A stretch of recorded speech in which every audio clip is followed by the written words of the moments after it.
अस्सलाम वालेकुम प्यारे बच्चों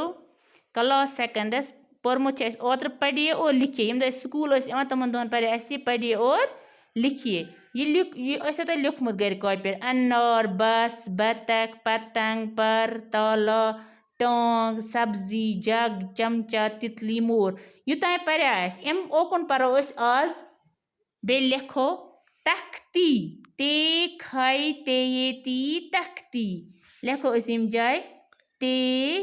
खाई ते ये ती तख्ती ते खाई ते ये ती तख्ती टमाटर टे मीम अलिफ टेरेटर टमाटर तख्ती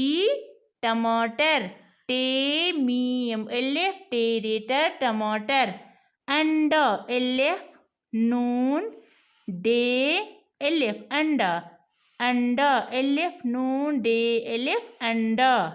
पच दवात दाल वाव अलिफ ते दाल वाव अलिफ ते यह पर्न तो लेखुन ते मुर्गी मीम रे गेन गेनेगी मुर्गी मुर्गी पच दरखत यह गो दाल रे खाइते लिखो दाल रे खाइते दरखत डॉक्टर डे अलिफ कीफ टेरेटर डॉक्टर रोटी रे वाव टेटी रोटी तख्ती टमाटर अंडा दवात मुर्गी दरखत डॉक्टर रोटी तख्ती तख्ती गई मशक तथ पे लिखान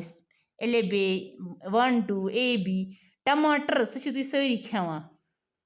मरवांगन कशर पे अंडा अंडा गो ठूल दवात गई मील ये मील दवा दवात मुर्गी गई कौकर दरखत गो कुल डॉक्टर गो इस इलाज करान रोटी गई चुट यह अमुक माने तख्ती टमाटर अंडा दवात मुर्गी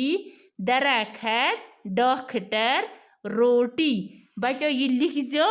ते बे कर यह याद यह लिख जो पन्नी कॉपी पे पन्नी कॉपी पे लिख जो सारी तख्ती टमाटर अंडा दवात मुर्गी दरखत डॉक्टर रोटी अम ओकुन पढ़ो सबस गोड कर तु यह हना याद बे लिख जो पन्नी कॉपी पे बे अमुक पेज अख लेखा इत रोजो याद शुक्रिया।